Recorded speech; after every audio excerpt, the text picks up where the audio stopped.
Well, good evening, everybody. Welcome to the Skills of a Great Golf Coach, hosted by myself, Gavin Grenville Wood, and I'd like to give a big warm welcome to probably the world's best golf coach. We're going to say that, Mr. David Ledbetter. Thank you for joining us, David. Thanks, Gavin. Thank you, and I want to thank all the participants last week in the world's biggest golf lesson. Over 50,000 people were taught, and we raised quite a bit of money. So really appreciate you all being involved, and hopefully we'll do it again and break that record. So it's going to be great. Yeah, I think we need to figure out how to measure it a little bit better next time. I think I spent maybe 12 hours counting and figuring out how many viewers we actually had, but it was fantastic to bring so many coaches from all over the world. We had coaches from Russia, we had coaches from Japan and Korea, we had a coach from New Mexico, and all across Europe and Africa, Dubai. We had one in Saudi Arabia. So it was spectacular, really, and many have joined us today. So thank you for joining us, everyone. It's much appreciated. I hope we get something out of this. I think we're going to get started fairly quickly, and the topic of today's little conversation is the skills of a great golf coach, and we're going to compile David's top 6 attributes and skills required to be that great golf coach. So in no particular order, David, what's your first point that you would like to make, and why? I think the first thing, really, I mean, look, there's a lot of different aspects that make people great golf coaches. It's like what makes players great players. I mean, have different facets and different strengths, different weaknesses. I think number 1, don't cough when you give me a lesson. All right, especially in this day and age. Right, my damn allergies. Anyway, gets confused with a lot of people. It's actually really good if you need to get somewhere quickly. Just start coughing and people just seem to move out. It's like the seas just spreads. So it's like the Red Sea. Anyway, okay, more serious things. I think the first thing you've got to do is really love to help people improve. I mean, that's the thing. It's when I started, I mean, I just really enjoyed helping people and seeing people get better, and so that to me was a reward in itself. And I honestly think that the fact that let me turn somebody's phone off here. There we go. Turn that one off. Okay. All right. I'm glad we're not live. Anyway, helping people, I think, is a big key, and really having a smile on your face and being positive too, because it's great being around positive people. I mean, a good friend of mine really is Gary Player, and you always feel good when you're around him because he brings off such a positive vibe, and I think that's so important when you teach. I mean, I've seen teachers who have a lot of knowledge, but yet it's almost as if they're doing the student a favor by giving him a lesson, and it's like it's there's not a lot enthusiasm. It's important. So love, enthusiasm, being positive. Those are things that you really need to have as an individual. And if you haven't got them, you've got to work on it. I mean, it's not to say that, well, this is the way I am. This is my character. I'm very sort of low key. I don't like to make a lot of noise, and and I understand that. I mean, people are people, but I mean, sometimes you've got to wear a different hat when you're teaching. And so, do you think that's more nature, or do you think that's more nurture? Yeah, I think it's both. I think some people are naturally very positive and very gregarious, and I think other people are a little more reserved and quiet. But I mean, not to say that you've got to jump around and do cartwheels and what have you, but I mean, the fact of the matter is you've got to go into it with enthusiasm and that real sort of love of the fact that, I'm going to help you. This is where you are now, and this is where we're going to get you to, and I think that rubs off on people because people get excited, and that's what it's all about. If you're going to teach people, you want people excited. Boy, so I really enjoyed that. What a great what a great guy, what a great girl. I mean, I really enjoyed my time with them. And yeah, because remember, a lot of the time, I mean, you could be chatting about, your neighbor's new puppy or something. I mean, and it's like, there's a lot of things that sort of go into giving golf instruction, and it's like, it's having that friendly outlook and being, so I think sort of the love to help people improve is really key. So you have, I think we established this the other day, actually, you've been coaching for 50 years, which is not a bad innings. Amazing. It's not a bad innings. Yeah. But where were you when you first started? Were you full on really loving helping people, or was that something that you kind of developed as your career? Yeah, I mean, look, I gave my first golf lesson when I was 17. I mean, believe it or not, I turned pro very young. And so I was an assistant pro at a club in Africa. It was all based on the British system. I joined the British PGA and so on. And although I was born in England and spent a few early years there, I actually grew up in Africa with people like Nick Price and so on and so forth. So it was a great place to grow up in. The weather was great, and great golf courses, great junior golf program. So I actually became an assistant pro at the club I was a junior member at, and so I knew the head pro, and he used to say, hey, why don't you think about getting involved in the golf business? And I really enjoyed it. I mean, I used to help out on weekends and give me golf balls and the odd lesson and what have you. And so I enjoyed that. I enjoyed the golf side of things. I mean, I just enjoyed the whole atmosphere of the game. And so it was one of those things that in the beginning, look, I mean, as an assistant pro, even today, you don't make a lot of money. It's not like you're going to it for the money. That's for sure. You do it because you love the game, and who knows where you're going to get to. I mean, yeah, I had designs on I wanted to play, for sure. But I thought, if I don't make it as a player, I'd still like to be involved in the golf business, because it's like sport to me. I mean, the only reason I went to school was for sport. So I love sport, and it was one of those things that, wow, this is a game where if you put the effort into it and the work, and you've got a little bit of talent, you never know how far you can go. So so to be honest with you, in the beginning, I mean, I didn't know teaching. I mean, I used to.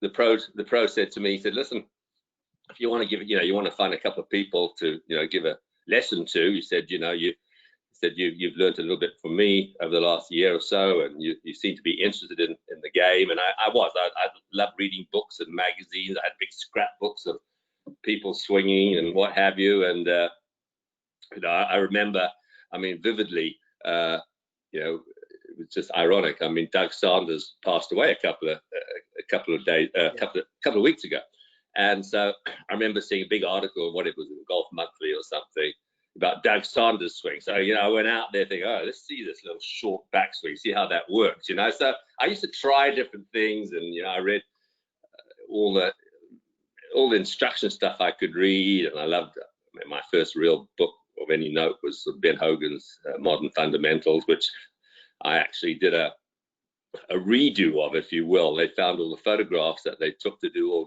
the artist illustrations in the book. They found them in Anthony Ravielli was a medical sort of artist, if you will, and when he passed away, they found up in his attic, all these cake tins full of photographs, and so of the pictures that he took of Ben Hogan. So we took the photographs and actually I did a book on it, on my interpretation of what of Ben Hogan, if you will. And so maybe what he felt and what he did were two different things. Anyway, it was a very interesting project. But so I just but to be honest with you, I mean, it was a way I could make some extra money, and so I wanted to play. That's a good motivator, early on, isn't it?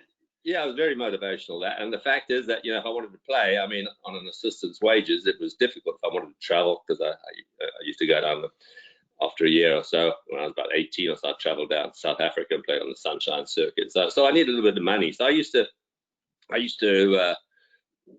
hustle people and, be on the range hitting some balls, and people be watching me or something. And I'd go and walk by somebody who looked like they were struggling and said, you know what, I tell you, a few lessons, I tell you what, you pay me in advance for 6, for 5, you pay me in advance for 5, I'll give you 6, sort of thing, just so I get some money, So it was that aspect to it. But I really enjoyed it, though. I mean, and the fact is that when you can get somebody, who can't get the ball airborne to get in the air or to stop slicing or something. And so I formulated my ideas at a pretty young age, and we had a couple of great ball strikers. One of the great ball strikers I used to play a lot with and hang around with a lot was, who sadly passed away, but he was one of the real characters of the game. His name was Simon Hobday. And so Simon Hobday was a fellow who grew up in northern Rhodesia or Zambia, and then he got kicked out of the country. As I say, he got kicked out of a lot of places, but countries, bars, hotels, you name it. But anyway, he was one. You ask people like Nick Price, he's seen a lot of great ball strikes, and they all come up with Simon Hobday. So, just watching him and seeing and getting his feelings. And I used to talk to people about the golf swing. What were their feelings? Because you got to remember back then, 50 years ago nearly now. That we didn't have video, we might have had an old 8mm camera, and you'd sort of see this grainy swing and what have you. And so, there wasn't a lot. It was all intuition and instinct, and so watching. So that's really how I learned, and using those people almost as sort of lab rats, if you will, so figuring out what works, what doesn't work. I think your enthusiasm for that time really does shine through, without question. Just drawing that to a close, where do we move on from there then? If that's our first item on the list, where would you move on to from there? Well, I think the second thing, I've written 6 points down, and as I say, in no particular order, although in some sort of order, I suppose. But the next one was, I think as a coach and a teacher, you have to have a passion for learning. Okay, in other words, you always want to be getting better. Players always want to get better. Coaches and teachers need to get better. And so there's so much information out there now. We have to sift through some of it for sure. But I think it's important that you don't stop learning. Whether it's as a coach and a teacher, I know we have specialists in lots of different areas now, wedge play, putting, the mental side of things, the physical side of things. But I think as a coach and a teacher, you need to sort of have some knowledge in all these different areas, because I bring in specialists sometimes, like I brought in a James Ridyard. When I worked with Rafa earlier in the year in Dubai, I wanted to have a 2-day session because James is really, really good with wedge play and understanding different types of wedge shots and what have you. So I don't think we, as coaches and teachers, we should be shy about asking somebody else. A lot of times people think they know it all, and you don't know it all. There's so much out there now. Yes, we can learn a lot, but you can't be on the internet 18 hours a day, otherwise you wouldn't be doing a job. But so this is a good time for people to learn right now, to get on the internet and do things like go to the Ledbetter University, where we've got all these different sort of components, if you will, to become what I would call an holistic golf coach. And that's what I've tried to dabble in a lot of different areas, and it's fun learning too, I think. So it's as players continue to learn, as your students continue to learn, I think it's important that coaches and teachers continue to learn. So that's why we're really big in our organization about ongoing learning, because the adage that we use, or the mantra that we use, if you will, is we who dare to teach must never cease to learn. Okay, and so I learned that a long time ago when I first came to America, and it's like really it stuck with me, because it's no matter how well you think, how good you think you are, and it is important to have confidence in yourself, no doubt.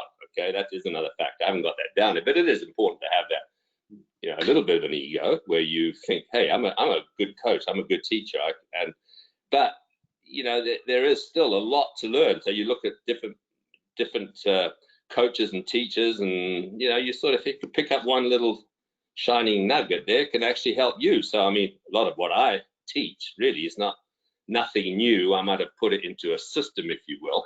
So it's not like David Ledbetter came up with this revolutionary idea. Even the A-swing wasn't revolutionary, I can tell you. That was just a commercial name, which was pretty much just the evolution of what I've always done with players. So talking in terms of steep going back and shallow coming down, which I like, especially for most amateurs who have this habit of slicing for some reason, like 90%, like 90% of them. So I think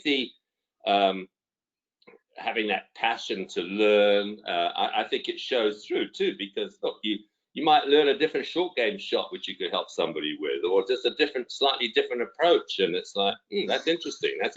So let me put you on the spot then. So what was the last thing that you learned? Last thing I learned, let's see. Well, that's good. That's a good one. I think we all as teachers seem to think that, you tend to forget where you got it from. You think you came up with it yourself. So we tend to do that. It's like, I remember I got criticized by one very well-known coach there for using a term which was called the delivery position, which he supposedly coined, before me, which, as it turned out, I actually coined it before him, but that's another story. But the fact is that, he said, well, you need to credit this person for that. And I said, what I got to do? Credit Harry Vard every time I talk about the Varden grip? So, I don't know what piece of advice did I learn a little bit. I'm continually learning. I mean, I'm a really good friend, and I think he's amazing, is JJ Rivet, who's, I think, the world's leading biomechanist, because he not only has he worked in golf, he's worked in all sorts of sports, rugby, motor racing, tennis, skiing, and all. I mean, he's a genius. I mean, he lectures on the subject. And I think that maybe, if I think about it, maybe one of the things I learned, he said, is that, force plates are really a big deal in this day and age, where you see the way your weight and your pressure moves throughout the swing. And he said, it's interesting how some players have a natural fade bias as far as the way that the pressure in their feet move, and some players have a natural draw.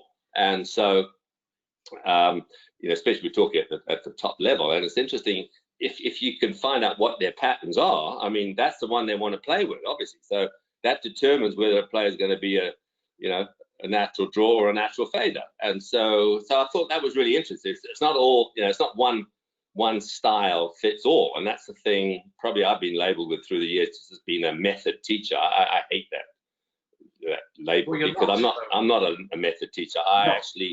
I mean, if you write books and you do videos and you're sort of associated with people like Nick Faldo, who, there again, he, even though he was fairly technical, he was very much a field player. And so we don't call our syllabus, if you will, a method. It's more of a philosophy, and that philosophy is fairly wide ranging. So, every coach, every teacher that's ever worked for me, I've always said, listen, don't try to teach like me. Take a lot of my information, put it into your own words, and see if that helps you to assess the student and then get that message across. So it's interesting. I think, it's what we can learn in today's society through technology. But remember, technology is only a tool, okay? If it's not a tool, okay, people could go into a shopping mall, okay, go make a swing, and out comes a little tape saying, okay, well, you're swinging 5 degrees from out to in, you're 4 degrees down with your driver, do this drill. Well, I mean, it's like, okay, I mean, a lot of things I do through instinct. I have people watching and have people come and watch, and I don't mind that at all, because I think that's how we learn. My mentor from the early years was a South African fellow called Phil Ritson. I used to fly down and take lessons from him. He was a really very modern coach, and he came over to America, and he's actually very instrumental in me coming over here. And so I couldn't teach like him. I learned a lot from him, and it was sort of part of the foundation of my teaching philosophy. But you can't teach like somebody else, like you can't swing like somebody else. It's like, it just doesn't work. Yeah, exactly. So we've got a couple of things down on our top 6 list. Really loving to help people improve, and then having a passion and an inspiration really for learning and bettering yourself. Where do we move on from those 2 points? The next point I brought up was empathy. I think we need to put ourselves in our students' shoes, because look, people are nervous, people are apprehensive, people are angry. They're shanking, or they played well, for 2 months and again completely gone off. So empathy, sort of stroke sympathy is really important. So we sort of need to listen to somebody. I mean, we coach obviously a lot of young players. We have a full-time junior academy, and kids are kids. I mean, and you can't get so brassed off with them and say, listen, you idiot, you know, what the hell are you doing out there on the golf course? We told you got to keep a good attitude about that. So, I mean, you know, look, when I think back when I was 16, 17, you know, I mean, I broke a few clubs and ripped a few gloves. So, so I have empathy there, you know. So we know it's a tough game and it's mentally draining, and it's so I think the key being really that that, you know, having empathy and you know, understanding somebody who, I mean, especially when you're dealing at the tour play level. I mean, listen, these people are playing it for a living and they're going through hard times and so on and so forth at times, and for whatever reason, it could be something personal, it could be, who knows, you know. So you have to have a little bit of empathy, and you know, it's not just a matter of fact. Okay, hey, you're doing this and this and this. I've told you before, what the heck's the matter with you? You know, and it's like, you know, so especially when you're dealing with, you know, I work with a lot of the LPGA girls. I mean, and you know, now you've got to be very, very careful because, you know, hey, women tend to be a little bit more sensitive than men. Doesn't matter if they're, you know, sort of your club golfer or whatever. So yeah, we have to be very conscious of the fact that that, you know, we have a little sympathy and empathy, and you know, saying, hey, you know, don't worry about it. You know, just, I mean, it's sort of a calming voice. It's, you know, because we know, look, when you coach and teach, you really are sort of a part-time psychologist too. I mean, a lot of stuff I do when I go to tour events, I mean, it's not like, all right, well, let's just change your grip to a 3-knuckle grip, you know, on the Wednesday before the tournament. You know, it's not. It's like, you know, I mean, somebody reminded me the other day who was watching, I did something British PGA last week, and they sort of reminded me of the story. I sort of remember, I think it was at Royal St. George's, and he said, I remember you working with Ian Poulter, and he was hitting it like a dog, and you told him something like, oh, okay, I want you to have a little bit more pressure in the middle finger of your right hand. And he said he just started, you know, just hitting it, just striping it. And he said, Kerry said, I heard you say that. He said, what does it mean? I said, really? It means nothing. Okay, it was just a distraction. Okay, and so that's what you do as a coach and a teacher. You find a distraction or something. So, you know, you can't get into it. Otherwise, you're going to have a, you know, you're going to have a war there. And you know, it's all about attitude and self-belief and so on. So if you find that little something, doesn't matter what it is, you know, there's some, you know, coach like a Butch Harmon's brilliant at it, you know, just, I mean, because a lot of the players he's worked with through the years, to be honest, hasn't changed their swings much. He's just taking what they've got and giving them confidence in what they've got, which is you know, a big part of coaching. So if you don't have to change things, I mean, we're not trying to create the perfect swing, right? We're trying to create something that repeats and performs under pressure. So being empathetic is ultimately it's about understanding your student, isn't it? Oh, absolutely. You need to. That's the big thing. I mean, we spend a lot of time in the beginning. I'm trying to find out about the student and, you know, what type of person they are, what type of character, what type of personality profile they have. Because, you know, look, if they're if they're very analytical, or if they're very happy-go-lucky, or they you know, but you can always tell, you know, somebody comes in and a bit negative, or they're, you know, so it's like you're not going to change their personality, so you've got to somehow blend with them. Okay, so as a coach and a teacher, that's how you become a good coach and teacher, because you're able to sort of help different people in different ways. Yeah, absolutely. I mean, for me, one of the key elements of being a great golf coach is, you know, building a relationship. And when you're able to build a relationship, you do become more empathetic. You start to, you're in tune with that person that you're coaching. And of course, the way that you behave is different from one student to the next, of course, isn't it? Because everybody that walks through your door is completely different. And this is where that's very true. And the danger is today, though, with all the social media, I mean, obviously you can be in touch with somebody 24 hours a day, and that's not what you want either. I'm not a big believer. Listen, I admire Pete Carr, what he does, and goes to every event, and, you know, Bob Torrance used to do the same thing. I'm not like that. I'd rather give the player the information and get them figuring it out. Okay, so if I'm at a tournament once a month, to me that's enough, you know, because I think players can be overcoached and they rely too much. I mean, obviously Pete does a great job, and maybe just give them just enough and probably re-emphasizing what they've worked on.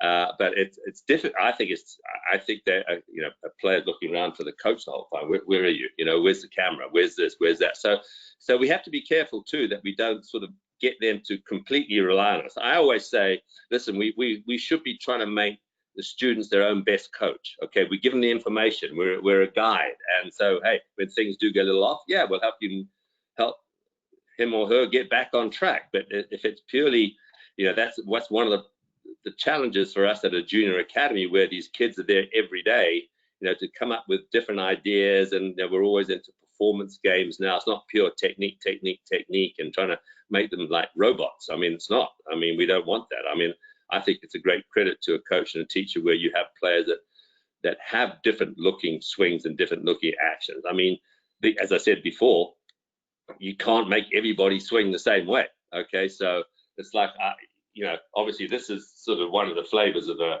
month right now through various players, that do it and do it very successfully. But, just because you think, oh, well, that's pretty good. I mean, I can tell where he gets a lesson from, because it's like that. It's never really worked that well. I mean, they've had great players through the eras, and people have tried to copy them, going back to sort of, Walter Hagen and Bobby Jones and Hogan, Nelson and Snead, and then Nicklaus and Faldo, and then Tiger. Okay, I mean, yeah, everybody'd love to sort of maybe swing and hit the ball like they do, but look, swings are like personalities. Everyone's different. Yeah, absolutely. I'm going to remember a lot of those comments when I hopefully get to play in the next couple of weeks. So we've got our kind of three initial on our list. So where are we moving on from being empathetic? Well, I think number 4, being a really great coach or good coach, you have to be a good communicator. Okay, so learning to communicate is really important. I've used these little sort of sayings and colloquialisms, if you will, saying something like, we want to teach one thing many times rather than many things one time. And so really, once you've established sort of what you're trying to do, you need to sort of go over it and put it in a way that the student understands what you're talking about. I mean, and remember, as I say, everybody's different. They have different their sensory systems are stronger in some areas than another. For instance, I mean, look, you've got to verbalize, you've got to visualize, you've got kinesthetic awareness, and so depending on the type of play you're working with, I mean, it could be much more technical, be more field oriented. You've got to blend with that. So it's a way of communicating to get the message across. Okay, because in the end, you've got to communicate the information, but in the end, you've got to sort of communicate it in a way that yes, it's instruction, it's technique, but it's also feel. Okay, because make no mistake, the best players in the world, that you could call it thoughts, but a lot of it's feel. Okay, and so thoughts aren't nearly as, I don't think, as if you have somebody with swing thoughts. I remember this. I had one lesson with a girl one time, and we went through a little analytical stuff, because probably the first session or so, you're going to be fairly analytical and looking at things and saying, and blow me down. I saw her at a tournament, I think, just maybe 4 or 5 days later, and she had a whole arm. She had a point written on her arm, so she could actually look at it before she swung. Yeah, I'm like, oh, okay, this is overdoing it a little bit. So, but it's interesting how you communicate, how you get that message across, because you can say one thing to one person that means nothing. You can say something, to the next person, and it means everything. And it's like that's the key, being able to, and that's one of the things working with Nick Faldo through the years. We found these little keys and mental cues, if you will. I like to call them cues rather than keys, and these little things which sort of established a feel for what he was trying to do. And so learning to communicate, being very clear in your in the way that you speak, making sure somebody really understands it, not speaking too much. I think a lot of the great coaches and teachers don't say a whole heck of a lot. They sort of, there's a lot of pauses. You just because somebody's paying doesn't mean you're going to be blabbing for an hour. Okay, it's like this is why I love individual instruction within a group. Okay, which we do a lot of at our academies, and especially at Champions Gate, where we get 3 or 4 people down over a 3 or 4 hour period. It gives them time to have a little break, and you can give somebody something to work on, maybe a drill or so. Okay, so I want you to work on that for the next 20 minutes. I'll get back to you then. We'll see how it's going, and that's actually easier on the teacher as well. Actually, over those, rather than sort of every half hour, which I hate. I mean, apart from maybe a checkup, but even every hour, it's like if you can actually do it over an extended period, I think it's well worth the students' time, shall we say, because it's important that to get that time to be able to figure these things out for yourself and get it. Says, well, I always like it when a student says to me, well, you know what it feels like? It feels like when I do that, it feels this happens, and that's what it's all about, right? I mean, that's their aha moments, right? And so, and that's what ultimately you've got to play with. That's the feel that I want. I mean, that might mean double dutch to the person next to them, but to them, they can relate to it. So having the ability to communicate in different ways to different people is key. Yeah, and of course, depending on the message you're trying to communicate, you might need to communicate in a different way. And certainly when you have to change. Absolutely, you've got to change tack sometimes. It's not if it's not, plan A doesn't work, you've got to go to plan B and then plan C. Where, really having a passion for learning and kind of studying this really will help you improve, I think, as a coach. And there are 8 or 9 different elements within our communication course that we've got for Leadbetter Kids that just gives coaches the tools to be able to look at different ways to communicate the same message. And when you're teaching kids, you're teaching the same message for a number of years almost. When you're talking about kids, it's repetitive. So you just have to pick and choose. And as you gain experience and as your relationship builds with the students, of course, then you'll start to understand where to pinpoint and where to target. Well, that's why, Gavin, if I can interject, that's why I love drills, okay? Because you can come up with all sorts of different drills for relatively the same problem. And players, it's like anything, you become, it's like, oh well, I've done that forever. That just doesn't seem to work as well as it used to. It's like being married for 36 years. My wife's not in here, so I can say this. You become tone deaf. So anyway, or selectively deaf. And so I think that's what players. I think it's what players do. They tend to sort of like it sort of goes in one ear out the other. They need something fresh. So like even with somebody like a Rafa Cabrera-Bello, who I've seen the last few weeks, once a week or so, just to keep the pot boiling. I've come up with a couple of new little drills which he likes. One is in the gym, and one of them's hitting balls, and it's the same thing, but it's just a slightly different approach, which sort of gets the juices flowing, so to speak. Yeah, brilliant. I think I'm already struggling to prioritize any one of those top 4. So you've got 2 more slots to fill in our top 6.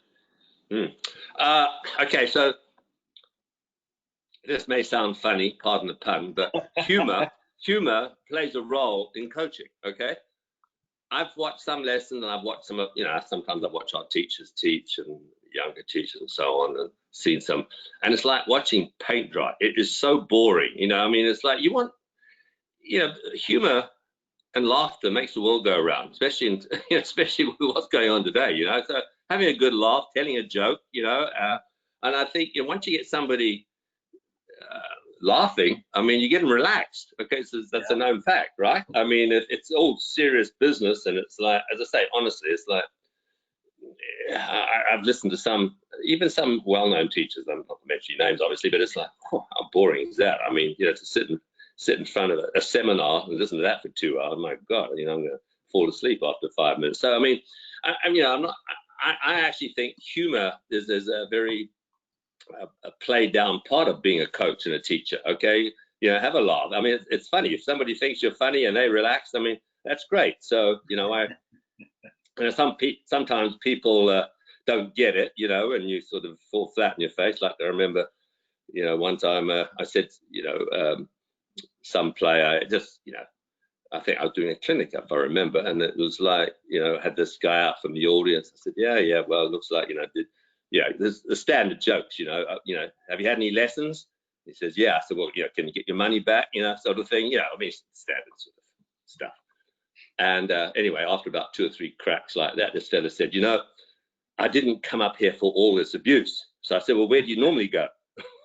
So anyway, that's just, I say, you gotta be funny. I mean, to me, it's like, it's serious business, but on the other hand, being a fairly light-hearted and making the odd crack, the odd joke, I mean, people relax, and you sort of get on their same level. That's the key, right? I mean, this fella might be the managing director of a big company, and he's coming to see the assistant pro. He's heard's got a good reputation, and believe it or not, once you get that person relaxed, you're on that same level. In fact, if anything, you're slightly above him, because he's come to you, or she's come to you because they want your information. They think that you can help them. So you get to a point where it's even Stevens, and so that's important, because I've always say look, you need to take control of the lesson. Okay, you cannot be scared or walking on eggshells. Well, sorry, sorry you hit that shank there, but we'll try to get it better. It's like you got to say, hey, come on now, let's make a decent swing here, okay?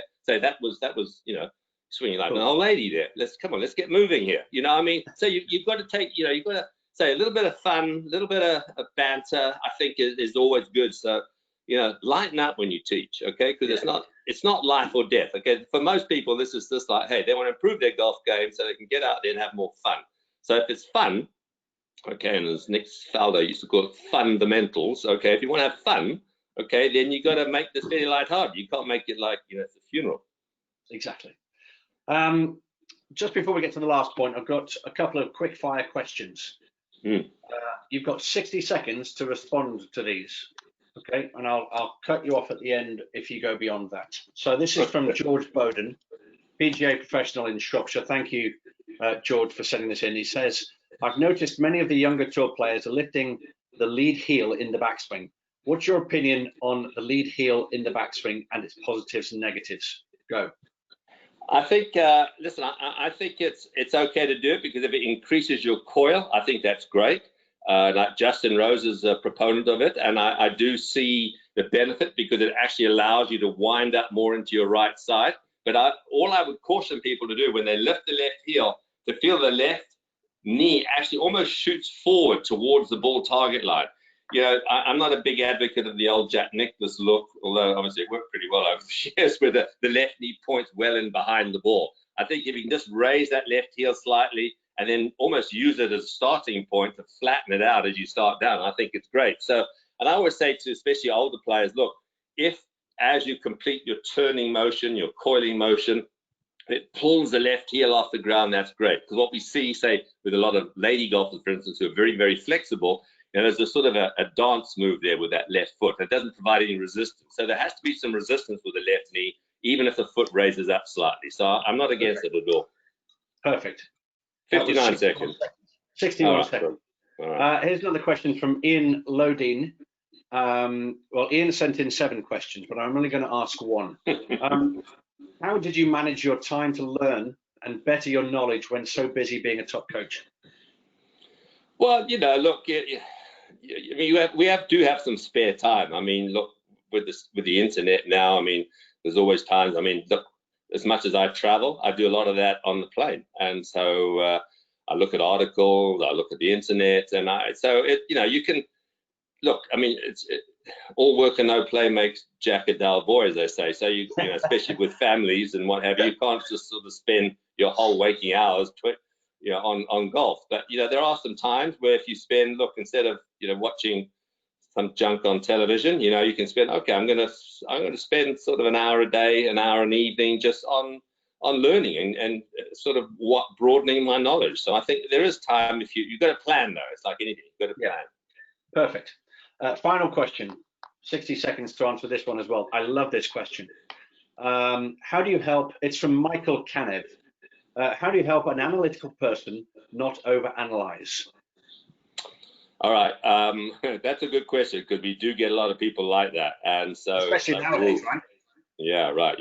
John Jacobs called obviously paralysis through analysis. Remember, in golf, obviously the ball is stationary, and we have to make movements. We're not actually reacting where we should be doing it. It should be instinct. That's why routine number one is really important. Okay, we have to get a set routine and get somebody to practice that routine on the practice tee.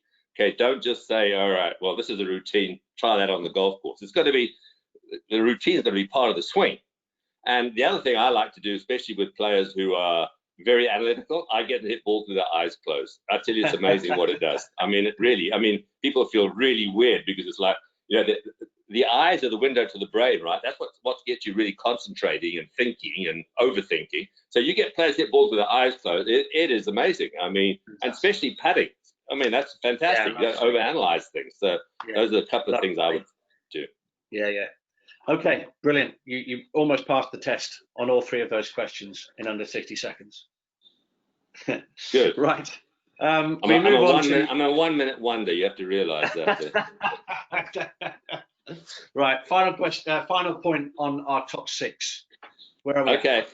So number is like, do whatever it takes in order to help a player improve. Okay. It doesn't really matter what it is. I mean, there's all sorts of things. Look, you can call them up. You can keep in touch with them, via the internet. Devise a practice plan. Go and play with them. And there's all sorts of things. Just what can you do within reason to actually help this player to fulfill their potential? That's what you're trying to do. I mean, look, it's you have to be realistic too. I mean, if a player's only playing once a week and what have you, but give them a little practice plan. Listen, I want you to do these 2 drills. I want you to do them 10 minutes a day until I see you next time. I don't care if you don't hit a golf ball. So it's really, as I say, it's whatever it takes in order to get somebody. I mean, look, in my case, look, I bring in sort of a so-called expert, whether it be a putting expert, a wedge expert, a club fitting expert, okay? And so, because in the end, it's like, you're the instigator, you're the coordinator, and so you shouldn't feel bad about bringing somebody else in if you feel it's going to help that particular student. So I think, I say, just do whatever it takes. I mean, I know, look, teaching, it's not easy, okay, because people want results, and there's always that tendency now, well, if I don't get somebody hitting it better within 2 lessons, they're going to leave and go someplace else. But get their confidence going, build a relationship with these players, and if you build a good relationship, you're going to have a student for an awful long time. So I say, to me, it's like, hey, if you've got somebody who's got a family and they say, hey, go and have dinner with them, and talk about, and remember, just let them talk about themselves too. You don't want to talk about yourself. You want to talk about them a lot, and let them, because that way you start to know a player a lot better, and that really helps when you're coaching. Absolutely. We have our top 6 there. I just wanted to highlight a couple of observations from the short time, well, the 18 months or so that I've known you. And I've seen you coach all sorts, from tour professionals to bog standard amateurs, weekend warriors, as we like to call them. There's never been a great term for sort of in America, they love that term, recreational golfer. Okay. I'd call them instructionally challenged, but anyway. Quite. But I think what's abundantly impressive for me watching you coach an amateur is how much knowledge you have and how you even apply that to the individual. And it goes really back to the second point that you made today, which I'm going to put at number 1, which is your passion for learning. In order to become the great golf coach that you are, you have to have an abundant amount of knowledge that you can dip into your files in your brain and apply to the person that's in front of you. Now, I've known that you've given me lessons before, I've seen you deliver lessons before, and that the messages are vastly different from one player to the next. And I think that it speaks for how much knowledge you've acquired over the years. Of course, you've been at it for much longer than most of us, to be fair. But yeah, right. Thanks for that. Yeah. Even with, if I didn't pull your leg a little bit, that would be wrong of me. But even this year, with how much technology is coming across our doorstep with the partnership with Golf Zone. You know, using that technology and the in-house technology that they've built with the force plates, etc., etc. It's really applying that, learning about that, and applying it to the individual. And so that's going to be my number one for our top 6, which is just having a passion for learning, broadening your horizons so that you can use that knowledge to impart upon any student that you have in front of you. Yeah, well, that's a good point, and I'm going to add to that. Look, you've got to make sure that you use this technology in order to make your teaching simpler. Okay, not more complicated. Okay, this game's complicated enough. We don't need to be over analytical, and say the old KISS theory, keep it simple, stupid, still applies. And so, I mean, I've seen some really, really good teachers who are, to some extent, are somewhat limited in their knowledge, but they're really good at how they present what they know. And that's really key, because if you can have all the knowledge in the world, and and try to impress people with what you know, okay, and quote the Golf Machine book verbatim and so on and so forth, and get into alpha, beta, data, sort of 3D approach to the game, and all these different forces, and I mean, it's wonderful, okay, but we're not teaching robots here, or we're teaching people, okay. Most people, look, I mean, it's like they want to switch off from all the things that they've got going in the world. They want to make it easy. They don't want to make it more difficult. And so you don't want to be known as a very technical teacher. I mean, hey, you want to be technical so you can actually teach simply. Just learn as much as you can to teach as simply as you can. That's my so advice. We've actually got a top 7 now, haven't we? Which is keep it simple and going in there in the charts. So well Magnificent done. 7. There we go. Magnificent 7. Absolutely. Right. Look, brilliant. That's amazing, David. Thank you for joining us today. I know everybody watching and listening will have found that tremendously valuable. I know I do every time we talk. So a big thank you to you, and of course thanks to everybody for partaking in the world's biggest golf lesson. It was amazing to bring so many people from around the world together to raise so much money for our chosen charities around the world. It's close to about $20,000, I think, in the end, through the various charities. I know it's gratefully received, but as a golf coaching community, I'm very proud of everything that everyone has achieved through this very small initiative. And David, thanks for being a part of it. Well, and congratulations to you, Gavin, for sort of starting this whole thing. I mean, you did a tremendous job putting it together in such a short space of time. So thank you. Look, we had a great team. There was 11 of us on the core team, and everybody pulled their weight, did their thing, and if we took one cog out of that wheel, it's not going to work. So it's down to the team. Seriously,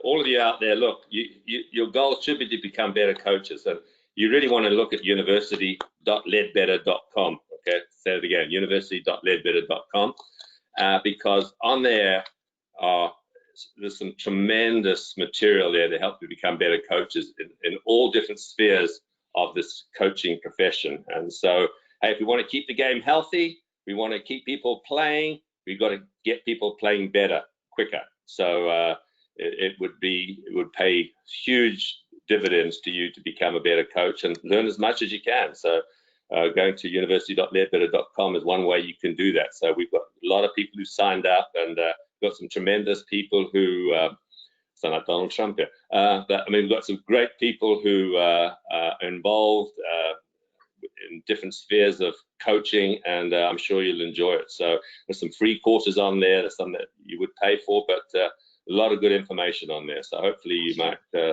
take advantage of it. Brilliant. Well, enjoy the rest of your afternoon, David. Thank you. Everybody else. Thanks, everybody. Thanks very much indeed. Take care. Bye.